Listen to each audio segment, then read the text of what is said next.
Hey, it's the fine line between stupid and clever, and today's topic is guitar relicking techniques. That's where you take perfectly good guitars and abuse them to make them look old. Like I said, it's the fine line between stupid and clever. Well, I'm going to introduce you to my relic guitar. This is what I call the Relicaster.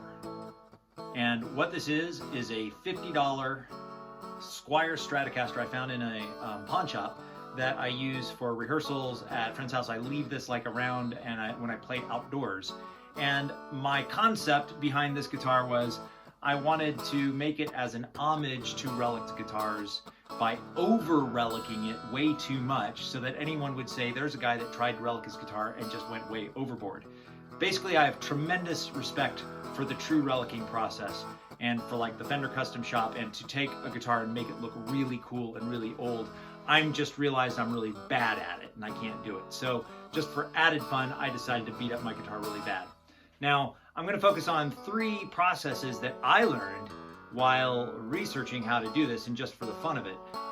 One of them is how to make new wood look old and aged and grayed out. I found a nifty way to do that using a stain combining steel wool and vinegar.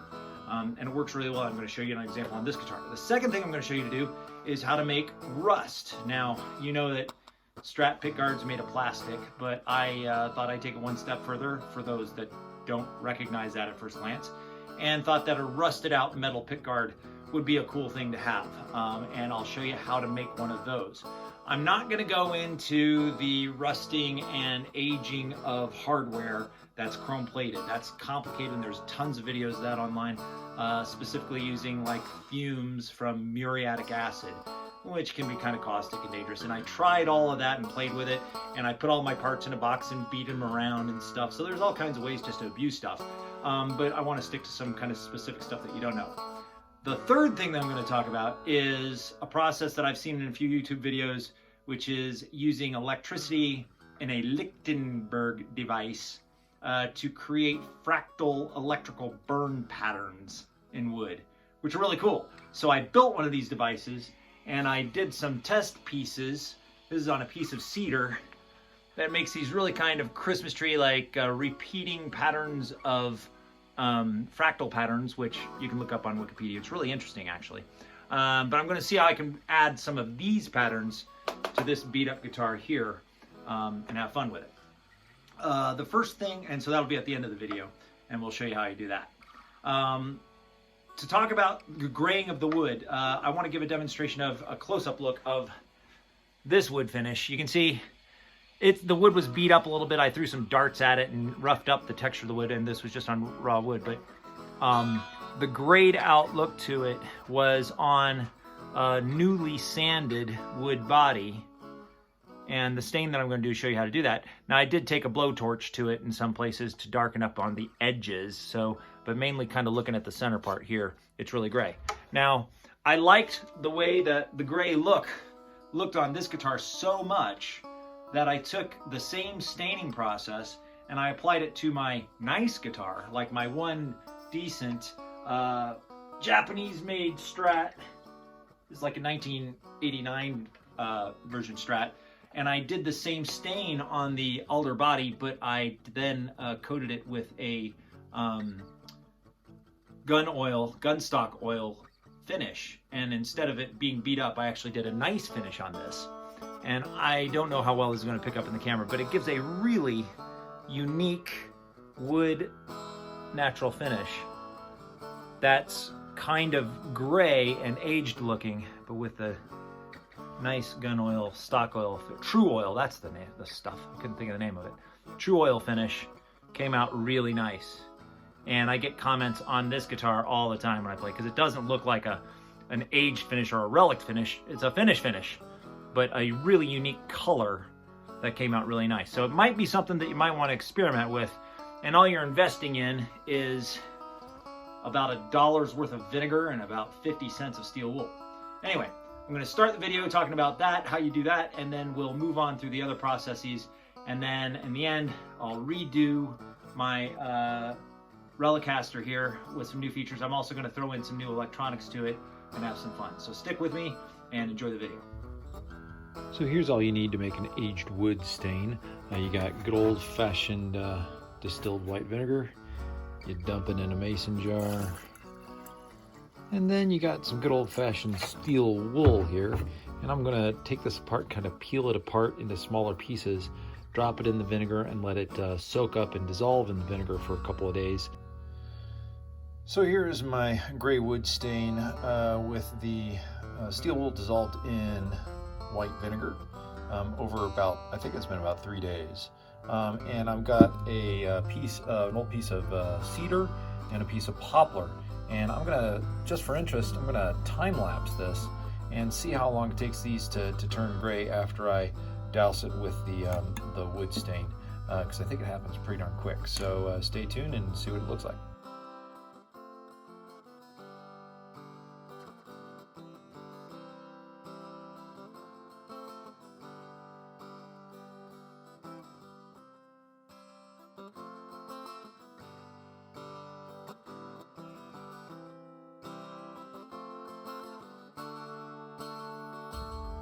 Okay, so I stopped the time lapse after 20 minutes, and I think that gives you the general idea. You can see how that stain makes things look kind of gray and old, and different woods obviously look a little bit different. Rough cut cedar versus kind of a trimmed poplar, hardwood versus a softwood, and previous finishes, things like that. So here's a quick tutorial on how to make a rusty pickguard. So I picked up this weldable steel sheet, I think it's 22 gauge from Home Depot, for about $7.50. You want to make sure that you get a weldable sheet and not a galvanized sheet. This won't work with galvanized metal. What you're looking at is already just putting some distilled white vinegar on this, and after about 10 minutes it starts to rust it right away. Now, prior to putting on the vinegar, I did prep it with a degreaser and just ran a orbital sander over it to kind of roughen up the surface a little bit to give it some tooth. But just throwing on the vinegar, and 10 minutes later, I'm already starting to get some rust. So easy enough to do, costs less than 10 bucks. And then, well, you've got to figure out how to cut out the shape for whatever pickguard you want to use. This 1x1 sheet is, here's the size of a regular pickguard, more than enough to work with for a Strat pickguard, and probably pretty much any other guitar pickguard you want to use.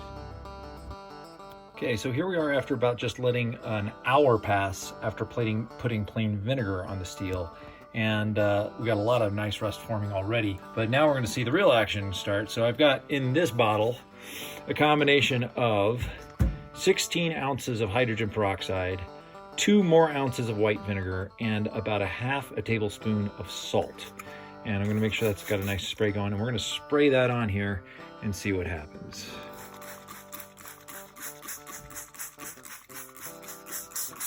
And already you can see it's getting some bubbles popping up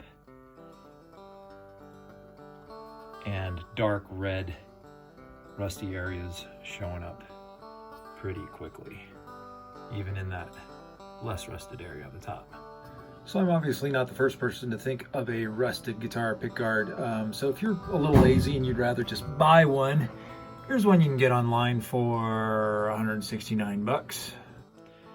So I left and came back in a couple hours, let this completely dry, and I don't know how much more rust anyone would want on a piece of metal, but I really like the looks of this. So I'm going to hit this with a clear coat. So next I'm going to move on to the next section, which is time to get really serious with some electricity and burn some fractal images. Okay, here's my Lichtenberg device as pirated from multiple YouTube videos. I've got my transformer ripped out of my old microwave with the old power cord from the old microwave. The hot and positive and negative from the old power cord go to the primary coil paddle connectors here. That's a big primary coil. You can see the secondary coil is the big thin wire that terminates on the box of the transformer. So the high voltage coil, when it's turned on, the entire case of the transformer is high voltage. So the 2 cables that come off of that with a high voltage is one from a scruffed up mounting point on the bracket down here on the case. That's going to be my negative, and then the positive comes off the coil, off of the high voltage coil there. And then for my connectors, I took a kind of a tube of PVC and just a galvanized nail and wrapped the end of my heavy gauge wire and soldered it to the end of the nail and stuck it in a slot cut in the end of the PVC, and then a couple of spring clamps to kind of add feet to it to give it stability, and same thing for the positive, obviously. A lot of videos I've seen people using like battery cables or big, huge pincher cables to pinch onto nails that are dug into the wood. I liked this design because it keeps the point of the electrode right on top of the wood, because I want to make surface burns. I'm not trying to get very deep furrows and things like that. And I hope this doesn't kill me, and I hope it works. So I mounted the transformer on a piece of wood that'll fit in the bottom of a old Home Depot bucket, and for safety, and then we'll keep the wires out of the way, and hopefully nobody will come along or a squirrel won't jump in there while it's fired up. All right, so here's my setup. I'm getting ready to fry the guitar. I got the guitar all stripped down. I left the neck on it because I'm going to even try and put some burn patterns on the back of the headstock as well as the neck. I've got my transformer in the bottom of the Home Depot bucket here with the input cable is going to be plugged into that power strip, so I can use the red button on the power strip as my on and off, and I will be a good 4 or 5 feet away from the guitar as it's burning. I've got about 2 tablespoons and 8 ounces of 2 tablespoons of baking soda and 8 ounces of hot water, and got it all dissolved. So that's going to be my electrolyte solution that is going to allow the electricity to pass across the wood. So in a moment, I'll place my electrodes wherever I want it and dampen the wood with the with a sponge brush here. I've got one of these guys, and we'll fire it up.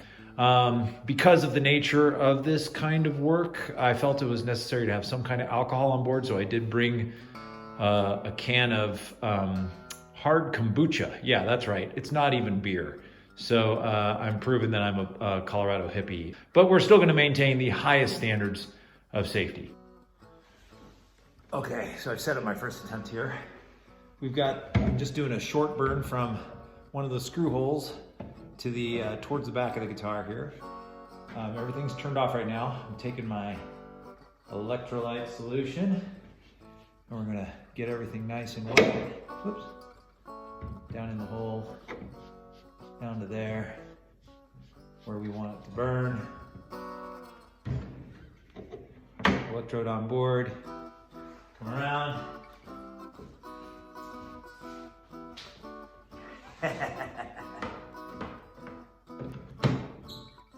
Plug is in.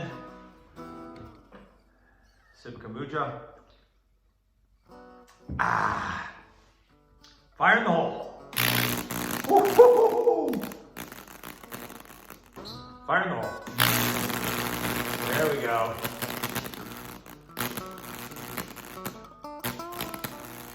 Keep going, baby. Seems to just really dry out. It does. It dries up all wood, but oh, it's got some really cool patterns in it. Fire in the hole. With our first burn pattern, that looks pretty cool.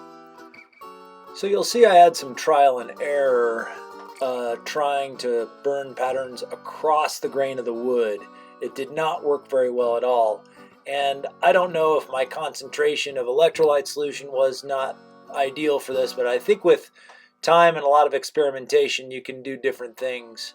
But once I lined up the electrodes in a linear sequence, things went a lot better and a lot faster. Plus, I did want to keep the burns very superficial, so I was very pleased with how it turned out in the end.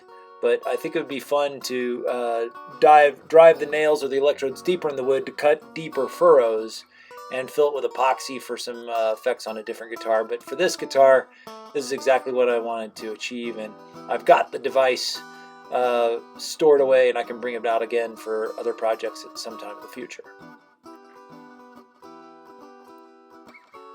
Okay, quick public service announcement. Even though setting up the Lichtenberg device was actually pretty darn easy, it is not without its dangers. Please have a healthy fear of death whenever you're doing this if you decide to do it, and watch a lot more videos on how to make one safely. This video is not going to be sufficient for that. Even harvesting a transformer out of a microwave can be dangerous because there's capacitors inside the microwave that can shock you and kill you. So please be careful. So here's the way the guitar looks after it dried overnight. Pretty cool burn patterns all throughout it. There's still a lot of chalkiness I need to clean up because of the baking soda in the electrolyte fluid. You can see it's all in there though. I'll clean it up really well. But I really got some nifty patterns in it, and they're all fairly superficial. I like how this one crawled over the edge and burnt through. But this is, I think, exactly kind of what I was looking for. That vicious, cool stuff. And on the headstock, I got some cool ones on the headstock as well. Okay, so here's the guitar after it's been all put back together, and I went through and scrubbed out all of those burn patterns with a toothbrush to get like the carbon and the scoring out of it, and cleaned it up quite a bit. I didn't do I could have scrubbed more. I still left a little bit of carbon to make it look a little bit beat up, but if I were going for more of a finished look, I would be a little bit more aggressive with it, and even sanding the top of the guitar over it too. I still have, there were some of these interesting, didn't look like stains from the baking soda, but it changed the color of the surface where it burned in some ways too. But overall, I'm still like really pleased with this, and it came out pretty cool. I did upgrade the electronics in the guitar as well with some hot rails, and we'll be playing this for a long time to come. I'm hoping to convince my daughter to let me do the same thing to her guitar, but then continue with filling in the grooves with an epoxy, like a colored epoxy, and then another gunstock oil finish on top of that. That might be really cool. If she lets me do that, I'll make another video of that at the time. Thanks for watching. This is the fine line between stupid and clever. If you liked it, go ahead and let me know. If you absolutely hated it and you want to send me some hate mail, if it makes you feel better, go right ahead. Anyway, stay tuned and hope to talk to you again soon.